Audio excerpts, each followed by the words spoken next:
Wonderful play from Arsenal. Henry! What a fabulous solo goal by Thierry Henry. Sanchez! Arsenal lead, they turn it around at Wembley. Welcome to today's podcast. With me, I have Wasa J all the way from Uganda, representing his country live on Ghana's Blast podcast. Bro, you can introduce yourself to the listeners. Yo, how are you everyone? My name is Regan Wasaja, calling in from Uganda, and I'm very glad to be here. Come on, Ugandans! Welcome to the studio. Yeah, very, very glad. Yeah, man, very, very happy. I'm very happy to be here, and Arsenal is one of the most supported teams in Uganda. I think the biggest one, honestly, is Manchester United. Yeah. Then followed by us. Yeah, followed by us. We are the second biggest. We have the second largest fan base in Uganda, and people here are very, very passionate about football. They like Arsenal.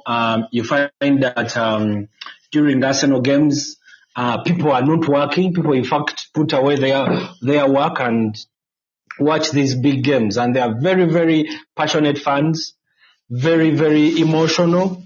And personally, I like to see us win the Premier League. I think we'll shut down the whole city. So basically, that is it. I'm very, very big fan. Welcome, bro. Big Smoke. Yeah, my name is Big Smoke. So, Wasaja, thanks for joining us. We are really happy to welcome you. My pleasure, man. So today we'll be doing a preview of the Leeds versus Arsenal match today, talking about formation, team news, and head-to-head. So I will be asking for your opinions, how you see your lineup predictions and everything that will go on Sunday. So you guys are ready to start? Okay, people, we start with Leeds. Leeds and Arsenal meet in the Premier League on Sunday, looking to make amends for humbling losses ahead of the international break.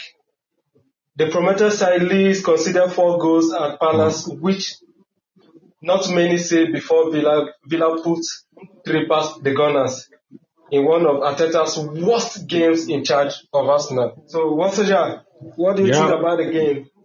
How is it going to pan out? First of all, I would like to...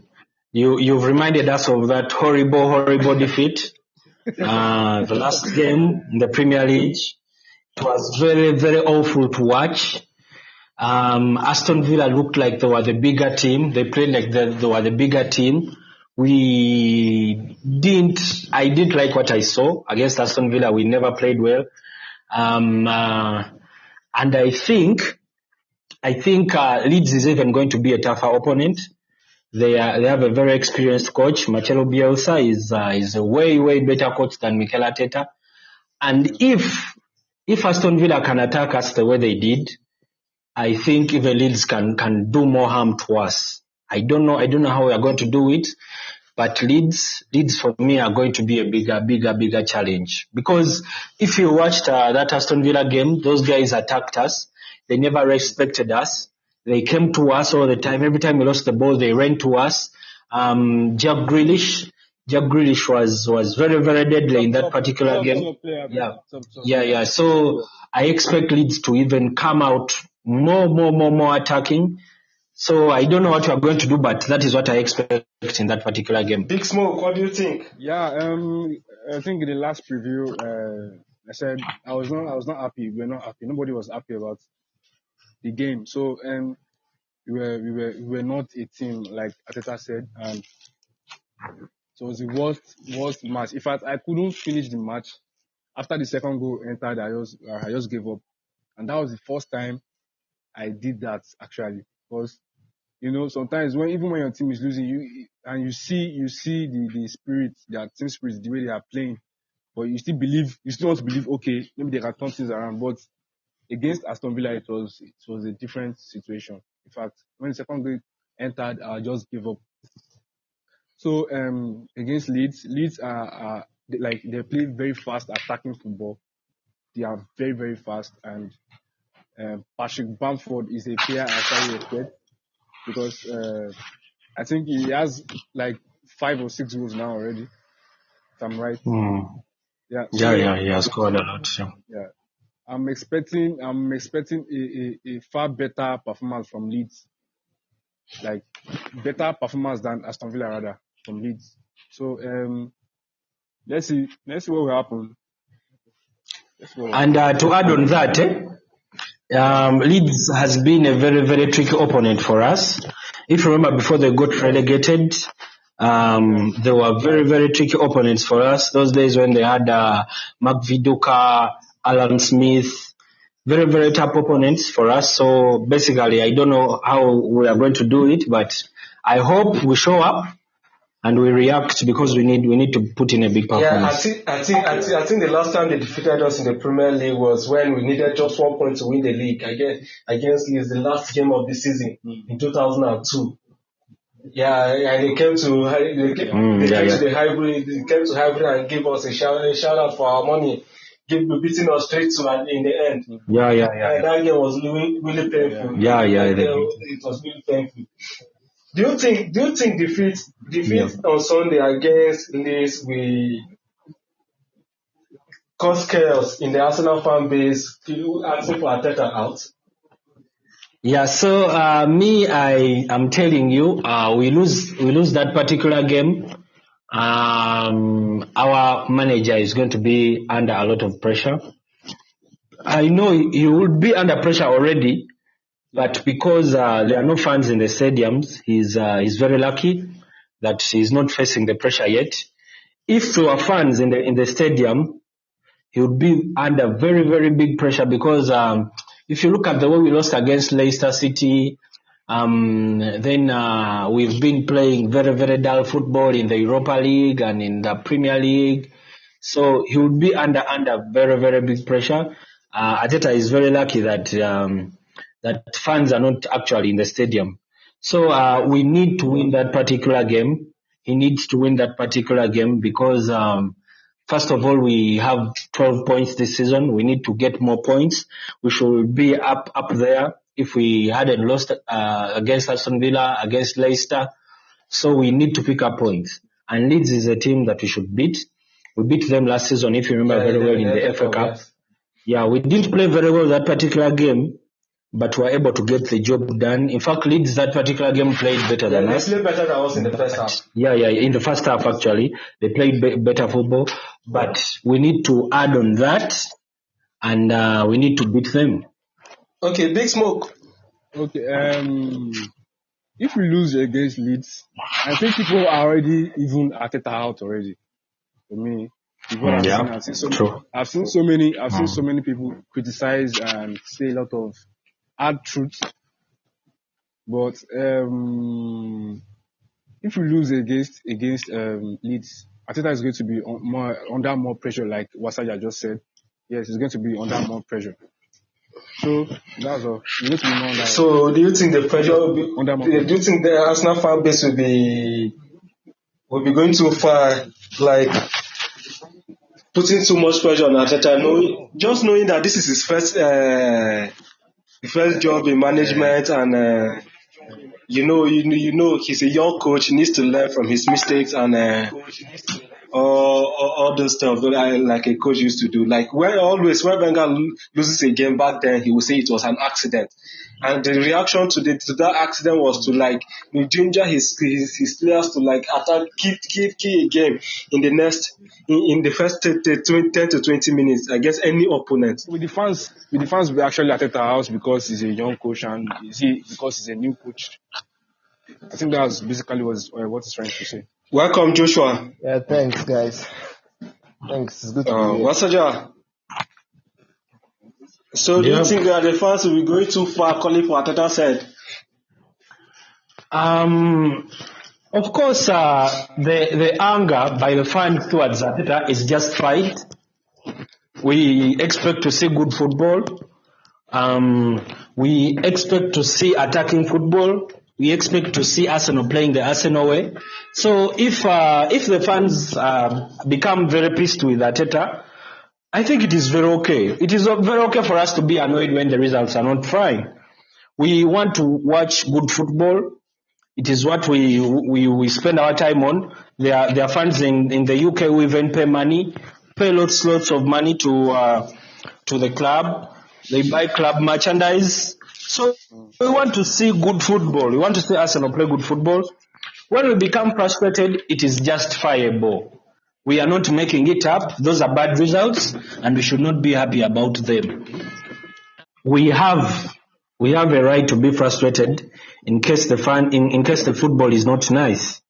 We want to see attacking football. We want to see good football. We want to be at the front end. We want to be asking opponents questions. We want to make them defend us.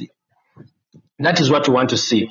And I'm being honest with you, Arteta hasn't done what we want Arsenal to do. We want Arsenal to play football. We want Arsenal to play attacking football. And he hasn't done that.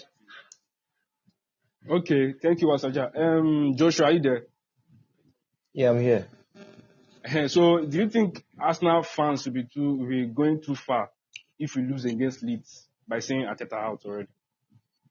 Yeah, I actually think they'll be going too far because if we can all look back at Klopp, for example, when he came into the helm at Liverpool in Anfield, he actually had his starting errors. Upon he was an experienced coach, coming to the Premier League to come and coach was not like an easy task for him. After all, he even went on to lose the Europa League final. He went on to lose the Champions League final before any success came up. So I don't see any reason why we should do that. Yes, we are frustrated because the results are not coming our way. Definitely, that is very, very annoying. And as a fan, I'll tell you, I'm very, very pissed off. But irrespective of that, like those are just emotions at the moment. Look at the bigger picture, for example. Like the current case now have never actually brought out money to help out any of our coaches. They did it against with Wenger. With Wenger, they didn't actually help him so much. It was more like towards the end of Wenger's reign, they were withdrawing the effort they're putting in. And then during Emery, yes, they said that our budget was this, our budget was that. We ended up signing good players with certain amounts. But I'm not sure that during any of the Wenger or Emery eras that we'll be able to have pulled off this party signing. When I say pulled it off, I mean like the release clause as in person. Signing for his release clause, that kind of thing. So I see it's more like, okay, we've gotten a manager that the players respect, the board respects, and the owners respect. And we know that we as the fans, we're now divided definitely. There are some of us who want him to stay and prove to us, and there are others who want him to go. But I'll say it's too early because we all know that this is his first job. And irrespective of the bad signs that we're seeing now, I've also seen positive signs. Let us just give him his whole season. Let him do what he wants. And at the end of the season, then we can now judge him. Okay, thank you, Joshua. Wasaja, would you agree with Joshua there? What Joshua said is very true. I agree with him when he says that we need to give our manager time. I believe in giving people opportunities, and we gave him a very big opportunity when we appointed him as the coach. Because you cannot know how good someone is until you give them a chance. We took a chance on a guy who has never coached anywhere. This is his first job. And the good thing about him is that he's a former captain. He knows about the club. He knows what we want to do as a club. And the other good thing about him is that he has showed that he can change things. For example, we now play with a shape. We try to defend in numbers. Every player on the pitch tries to care about defending. So there are some things that he has improved. And me, I trust him. I know he's going to be a very, very good coach for us. We just have to be patient. So I agree with what Joshua has said. we give him time. We give him time, and we see he's going to be a good coach. All right. Excluding the creativity part of our game, what do you think? What do you think? Tactically, Arteta is doing wrong presently. Wasaja. Tactically, I think he overthinks about the game, and the other thing, he over respects opponents. And the other thing is that he most times sets his teams, he sets them out to stop the opponent instead of us attacking the opponents. You're playing against Aston Villa, you're not supposed to play to defend them. They are the ones who are supposed to defend you. You understand? Against Leicester, we are supposed to attack them. They are supposed to be the ones defending. That is what Arsenal is supposed to do. And in the Europa League, we've been doing that very well. We've been attacking those teams, and that is what we need to do in the Premier League also. We need teams to defend against us. They should be the ones defending, and we should be attacking them more. Yeah, that is what I think. Okay, Joshua, what about you? Tactically, or in the way we play, the way we attack, the way we are we taking the game to the opponents, or you agree with Wasaja? What's your take on that? In a way, I kind of agree with Wasaja because I feel like we play too safe sometimes, and that's not actually needed. For example, he gave a very, very, very good example, the Aston Villa game. In that game, you see that from the onset of the game, we came there to come and nullify the threat of Jack Grealish. And that was what now compounded matters to make it worse, because at that point in time, Aston Villa would not just depend on Jack Grealish alone. Their whole team had the courage. They got this courage because we're not attacking them, we're defending. So everybody there got the courage to try out something. And we all know that the goal they scored that early on, left alone with me, that goal should have stood, because I didn't see any reason why it was dropped off. But Arteta needs to, would I say, become more bold? I think I'll use that statement. I think he needs to become more bold in his approach towards any game, because we are the big team. And I know he made a statement after that Leicester loss where he said that he's happy to see that a team like Leicester will come to our home or come to play against us and then defend how they defended in the first half. Yeah, he made that statement, and that's actually true, because when you see that teams are now scared of you, they come to play against you and then they defend. But you can't expect that from every single team. See Aston Villa, they didn't do that. They attacked us head on. They didn't play like Man U and both can defend first half. You understand? They attacked us head on first half, and then second half they give us the same thing relentlessly. So I think that is his own issue, and then his forward selection is now another problem that I think I have with him also. Yeah. He really needs to work on that, because I don't see any reason why Lacazette is given a chance to start. It makes no sense to me. Everybody Who should start? Honestly, as a fan right now, I'll tell you that if Martinelli is coming back from injury, I'd rather play Martinelli that is coming back from injury than Lacazette. Honestly, it's not as if Martinelli will do more than Lacazette, but we have this belief in Martinelli, and most times Martinelli lives up to expectation. So if you really don't want to play Aubameyang in the centre forward position, find somebody else that will play better than Lacazette, because Lacazette ain't doing it. Against Man City, he tried playing Willian up front in the centre forward position, and that was total shambles. So that was fake. It was fake. Playing Willian as a centre forward was fake. Yes, man. Honestly, he needs to make up his mind, because we are all fans. We want Aubameyang to play centre forward position, and he's not doing that. So if you're not doing that, then find something that works, because we all know what is going to work, and you don't want to use that. So he needs to sort that out. Oh yeah. After all said and done, So now, according to the team news, Partey is injured, or probably AFC Bell. According to AFC Bell, AFC Bell said he's okay, but Arsenal don't want to risk playing him for further, like to avoid further complications. You understand?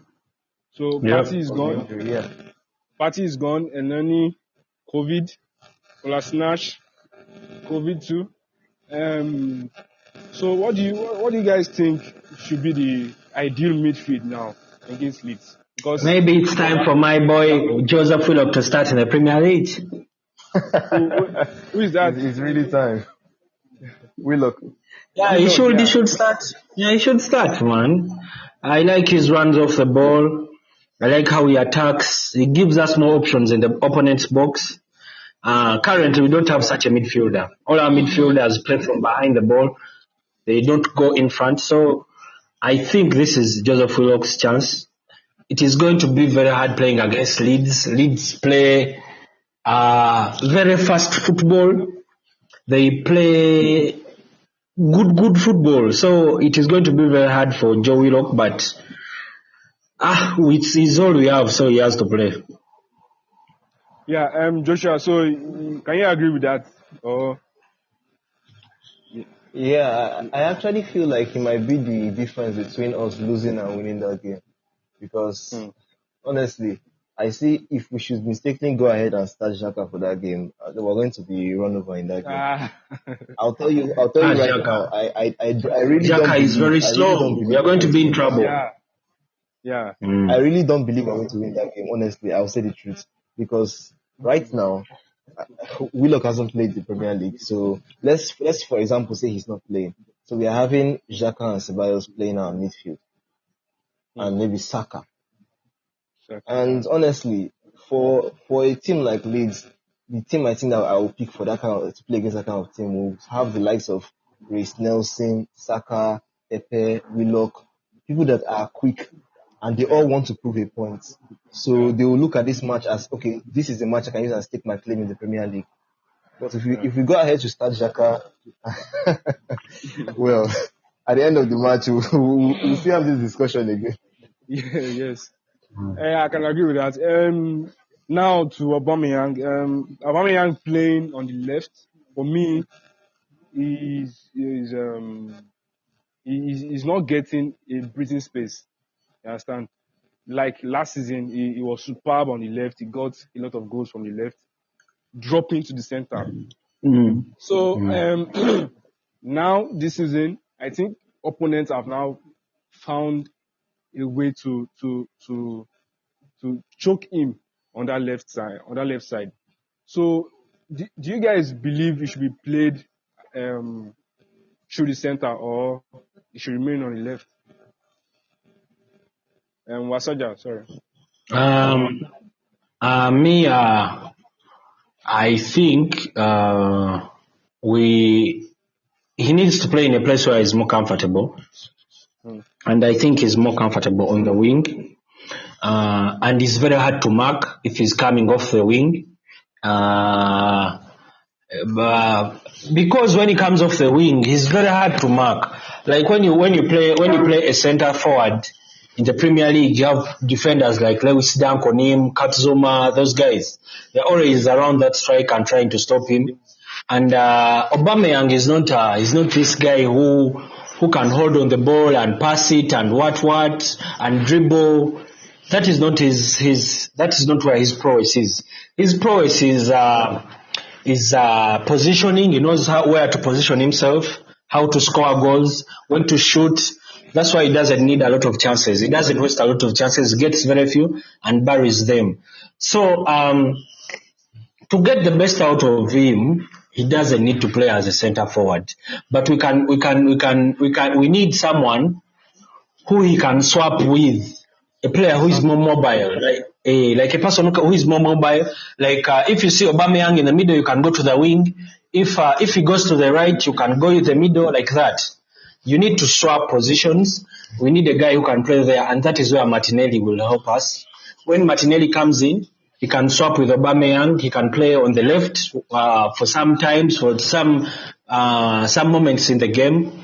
Then in the others, he changes with Aubameyang. He goes this wing like that. We need to play a mobile front three, like how Liverpool plays. You might find Firmino playing as centre forward.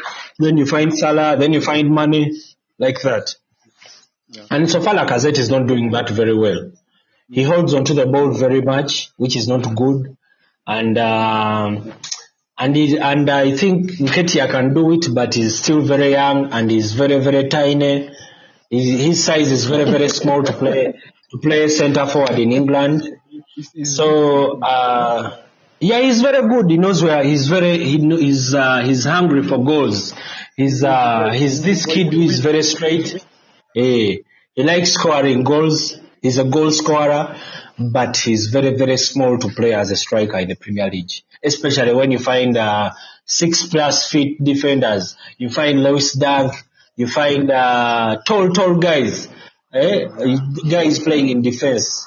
So it will be very, very hard for him. I'm sorry, but it will be very hard for him to succeed as a centre forward in England. Okay, Joshua, would you play Aubameyang on the left or put him as the centre forward? Put him as the centre forward rather. Okay, so 70%, let's say I agree with what Wasa just said, 70%. When I say 70%, like the only difference between me and his opinion, because to me it's kind of like he also like he read my mind. But the only difference with me is like I will say I prefer Aubameyang as a centre forward position. Okay, last season he did so well on the left wing, and one thing we compliment the Premier League for is that they adapt quickly to your gameplay. So it is clear that they have adapted to Aubameyang playing on the left wing position. So yes, I'll say we need to change him and put him in that centre forward position, even if it's for 10 games. Just let's create that sense of change that will make the opponents start thinking again, start asking themselves, okay, where is he coming from? You understand? Yeah. And if he should have Martinelli by his side, then that will just make things like perfect for him, because what Wasaja said is very, very true. They can easily switch positions and make the opponent to think, okay, who is actually playing this position? You understand? So yeah, to me, I feel he should play that centre forward position until like there is someone else who can, let's say, play 70% of what he does there. The coach doesn't want to play him there because he wants a striker who marks like the midfielder of the opponent's team. You know, teams when they try to build with this midfielder who gets the ball off the defenders. So in most cases, our manager deploys Lacazette to stop opponents from starting their game. To start their game with that midfielder, like how you see Everton starts with Alan. They start the ball with Alan. Then Chelsea start with Jorginho, like that. So our coach deploys Lacazette or Edin Nketiah to stop those guys from playing that ball in the middle. So I think, yeah. Oh yeah. Okay. Okay. Go on. Yeah, but see something that most people actually overlook now. Yes, that's one of the reasons why Arteta starts Lacazette there and Edin Nketiah. But if you have watched our matches of recent, you see that previously, like let's say as of last season, when Aubameyang was in that left wing forward position, he actually creates chance for himself to shoot and score. If he doesn't score, the keeper saves it. You understand? But if you watch Aubameyang this season, you see that there's a complete change. Instead, this season, he bases more on trying to create a chance for those that are in front of him. And that is really affecting us because he doesn't try outside 18 shots again. He doesn't, like, let's just say, he leaves everything up to the centre forward, and that's killing us. So I don't see why we should limit our best threats to creating chances for those that are not even scoring it. Yeah. Both of you are moving mad, you're on fire. So look at Man U. Look at Man U for example. They have Bruno Fernandes who can pass the ball really well. They have Rashford They have Rashford. I think Rashford plays, sometimes he plays as a CF, but you see Rashford on the wing. Yes. You understand? So I think Rashford is actually playing the way Aubameyang played last season. So you understand? Yeah. But I think if we have another attacking midfielder, another attacking minded midfielder, Saka, Player, yeah. yeah. Saka is not. He's good. He's good, but he's still growing. He still has a lot to learn in that. Yeah. Yeah, by the way, just to add on a few on what you said, when Manu plays Marcus Rashford off the wing, he gives them, in fact, more attacking threat. You already play with a striker, maybe Anthony Martial, but you also play another striker as a winger. So in case you're attacking, you have guys that can actually score goals. One plays as a default winger. Yeah. He plays as a default winger, but when he gets a chance, he's going to bury it. I think that is also something that we are trying to build, only that we don't have the right people. We don't have the right people, the right players. We need to have a goal-scoring midfielder. Like how Bruno Fernandes scores goals for Man U. We also need to have a midfielder that comes in with the goals, those vital goals when you need them. So we need to sign such a player. Okay, we've been linked to Szoboszlai. I don't know if you guys have actually watched him. So I want to know your opinions about him. Dominic, the Hungarian. Yeah. The Hungarian. Hey, guy, let me tell you what I've seen, Yeah. The guy is a dead ball specialist. He knows how to score free kicks. He's a very, very top kid. He's going to be a top talent in the near future. We need to sign him now and get him under our books as soon as possible.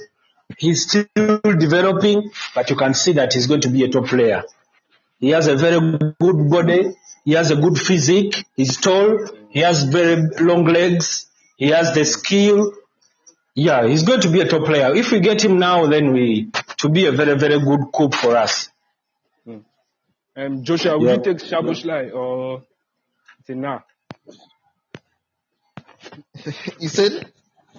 I said, would you take Szoboszlai? Are you actually impressed, or you are not really impressed with what you've seen about him? Okay. I'm impressed with what I'm seeing for him, and I think bringing him into the team, I think that's a very good thing, because it shows intent that we are planning on changing our formation to the 4-3-3 and stabilizing on that. It shows intent on that. So, and he brings one thing I like about him is that he alone is like a game changer. And for our midfielders, we don't have that. We don't have someone that is ready to take the game into his hands and then try and create something without the help of others. That's the reason why everybody complains about sideways passes, back passes, and the rest. Nobody is ready to try and beat 1-2 players and then try to take a shot from distance. We don't have that. So, forget his age, he's 19, quite alright, but he's an improvement to our midfield, which is quite important to see for a big team like Arsenal, but that's just the truth. So definitely I will take him. Yeah, honestly, me too. I'll definitely take him, and he's like a whole player for me. He can create, he can score, take long shots. He's a set piece specialist. He has a good physique and everything. So I hope we sign in January. So hopefully. Yeah, moving to the current news, Ceballos and David Luiz fighting. You know, what could have possibly gone wrong, actually? I think. Go ahead. This is the second time we are hearing Dani Ceballos having a rift with other players, fellow players. And I think Dani Ceballos, the way he looks, he carries himself, I think he thinks he's very big, he's bigger than his teammates. Yeah. And I think, I'm just thinking, I don't know if it's true, but the way he carries himself, the way He plays on the pitch. You see, he has all that energy trying to lead on the pitch. So I think he has that thing that I want to prove something. He has that big character which you need in a player. He has that fight. So I think it is true that he's going to find disagreements with other players who might think he's all disrespectful, something like that. But also to add on that, he came out and said that it's fake, but it cannot. There's no smoke without fire. That is the second time. Arteta already kind of confirmed it, and even Rob Holding was interviewed, and it was like, yeah, I think it actually happened, like according to what he said. So it was like it was just a competitive. It was just a competitive. How should I even put it? It was just like they were competing for the ball. Yeah. Competitive ball stop. So and he said everybody's now friends with each other and they are good. So Joshua, what do you think? Do you want to can you agree with Wasaja too, or you have your own view on the issue? Okay, first of all, we are humans before we are players, and that is something that applies to every person. So, as a human being, you are meant to have disagreements with others. That is something that is meant to happen. But it's not every disagreement that is carried on air. So maybe he didn't see what he had with the running he had with David Luiz as something so big. Because we all know that David Luiz is a senior character in the team, and he's a very respectful guy. So I don't think that maybe how others saw it as maybe so much of a big deal. I don't think that Ceballos and Luis saw it as something that bad. You understand? So maybe he is a Spanish and he doesn't get English so well, irrespective of how he's trying to learn it. So I think maybe seeing what Ornstein has posted, he took it that maybe Ornstein was trying to aggravate the issue to make it look bigger than it was. Yeah, definitely my thought exactly.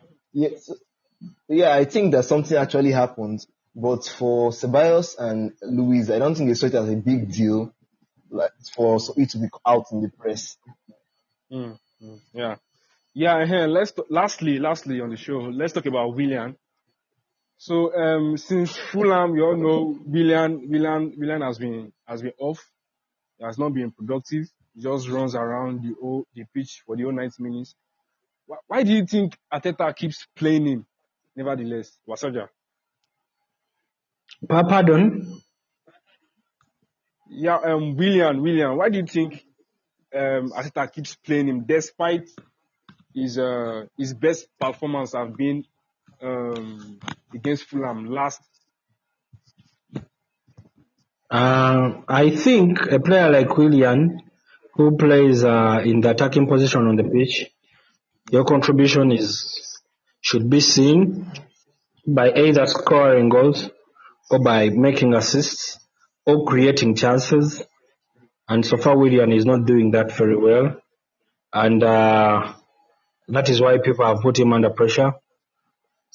But if you look at him on the defensive side, he has actually been very, very good. He's a player who is going to run all the time he's on the pitch. And for a guy who is old like that, he's a veteran player, but he can still run. I think that is why the coach still keeps him there. He gives him numbers when he's defending, and so far we've seen our coach focuses more on defending. He likes guys that defend. So I think that is why he's still playing and he's getting a lot of minutes. Would you play Pepe over Willian? Me? Yeah. Me, I would play. Honestly, I don't know. You think I don't like Pepe, but I think Pepe is good off the bench when the opponents are tired. Okay, but he has 6 assists and goals. Sorry, 6 goals and assists this season. So why would you still say Willian? I just wanted to emphasize more on that. Pepe has those goals in the Europa League, and most of those goals are in the Europa League. When he plays against Premier League defenders, it's as if they know how to mark him. They They play two guys on him. They don't give him time on the ball, and he's a guy who needs more time on the ball and who needs space to beat a defender and run into that space. So far, Premier League defenders know how to stop him. They know how to defend him. I saw Ryan Cresswell and those West Ham boys, how they are trying to defend him. They come, they clobber him, they beat him. So I don't know if I don't want to be very, very biased, but I don't know if he's also going to succeed in England. I don't know.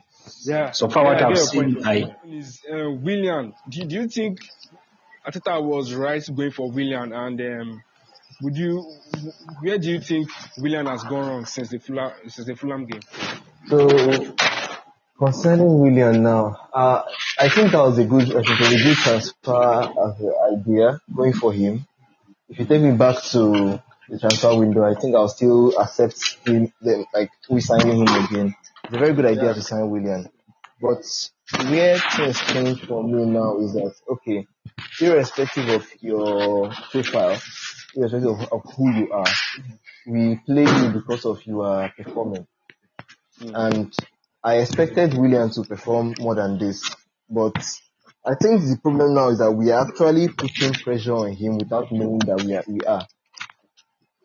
Left alone with me, I'll say let us bring Willian from the bench. The reason why I'll say this is because, okay, if you start Pepe in the game, and Pepe is the kind of player that we all know that even during his bad days in games, he can still make an assist or score a goal. Yeah. That is Pepe for you. Like, he might have a terrible day, but he just spring up and bring out something from his drawers and where no one is expecting. And he's a kind of player who doesn't walk the defenders so much. When I say that, I mean like taking them on, running. He did that before, but he doesn't do that now. So I will say, let the coach start Pepe. Let Pepe start off. And then when, let's say 60 minutes around that time, if Pepe is not giving you what you want, then you bring in Willian, because Willian is the kind of player that when he comes in, he's ready to take you on, he's ready to beat you, he's ready to hustle and tussle with you. And that's one thing I love about him. You don't expect him to get all the assists and all the goals. Yes, you don't expect that. But you expect him to push in, to give the second assist to the goal. You understand? Yeah. So the thing that I don't like about Willian is that Chelsea fans are laughing at us. Let them laugh.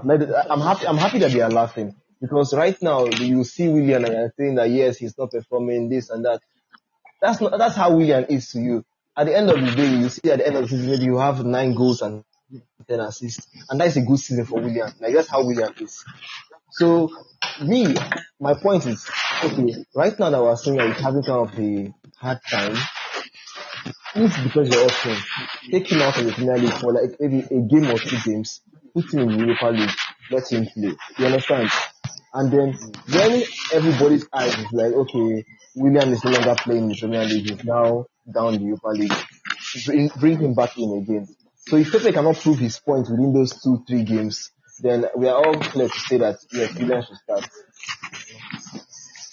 So you're saying Pepe should be given his chance? Yes, let's give Pepe a chance for a game or 2-3 games.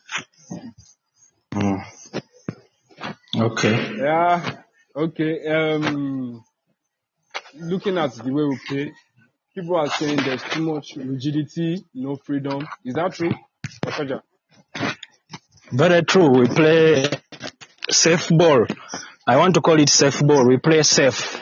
We don't take risks. We play safe. That is all. That is all I can say. Okay, Joshua. Yes, the exact same thing. We play too safe. It's not in all games, I know, definitely. Because when we look at the games like the ones in the Europa League, for example, we don't play that way in the Europa League. Europa League, you know that, okay, if you score us, you should be scared. Because you scoring us now doesn't clarify that you're going to win the game. because we know we are going to score you also. Everybody is willing to take risks. Everybody willing to try something, bring something out of their heart and then perform. But in the Premier League, we are just too rigid. Yeah, okay. I think we'll be coming to the end of today's show. Wasaja, give your last words, your expectations for Sunday's game. I think we should. Okay, let me close with this. This is the lineup that I think we should field on Sunday. First of all, I think Ban Leno should be in goal. We should have Gabriel in defense. We should have David Luiz. We should have Hector Bellerin. We should have Kieran Tierney if he's around. Then I also think this is a game where we shall need Ainsley Maitland-Niles if he's fit. We can put him there somewhere. Yeah. Then we need to play Aubameyang as a center striker. Lacazette can come off the bench. So and we need to play Dani Ceballos is around. We don't have Thomas Partey, so we play Dani Ceballos, Joseph Willock, and maybe Granit Xhaka because we are short in the midfield. And I'm hoping that Reece Nelson is also given a chance. Yeah. Okay. Go ahead and play Ben Leno as our goalkeeper, and then Tierney and Bellerin as our wing backs with Gabriel. But I won't say David Luiz. I will say let us play Holding because I feel like Holding is the kind of person that can handle Bamford. That's what I feel. I don't know where Rodrigo is going to be back by then, so I don't think about that. But for the midfield aspect, I'll say let's go ahead and play Saka, Ceballos and Willock. I won't play Xhaka. I said that before. Let us not field Xhaka. And then the attack. If Reece Nelson is fit, then we can see him, Aubameyang and Pepe. Then Willian on the bench. But if Reece Nelson is not fit, then let Willian start on the left wing forward position with Alba and Pepe. For predictions, honestly, I'll say it again. I don't actually expect us to win this game. I see maybe the game ending 2-2 or 1-1. That's what I see the game ending. And my last words to the fans out there, I'll say, please, do not attack Arteta in case we don't win the match. Because I strongly feel that we're not going to win it. So I'll say, please, you guys should just I know you will be singing these things, have patience, this and that, but please, you guys should have patience and do not attack Arteta after that game. Can I give my prediction too? Yeah, please go ahead. I think Aston will win 2-0. And wow. Yeah, I think we shall win. I like your optimism. Yeah. Okay, give your last words to the fans all over the world. I'm very glad to be here. My name is Wasaja. I'm from Uganda. Uganda is a part of Africa. We are very, very good people. And I'm very glad to be here. And I hope to be hosted again. Yeah, no problem. Have a nice weekend. Wish you luck. Yeah. Yeah, you too. Don't forget to subscribe to our YouTube channel at Gunners Blast Niger Podcast. Hit the subscribe button for more detailed podcast. So, okay, thank you guys. Love you. Stay safe. Thank you. See ya, big Yeah, me too. Yeah, see you. Yeah,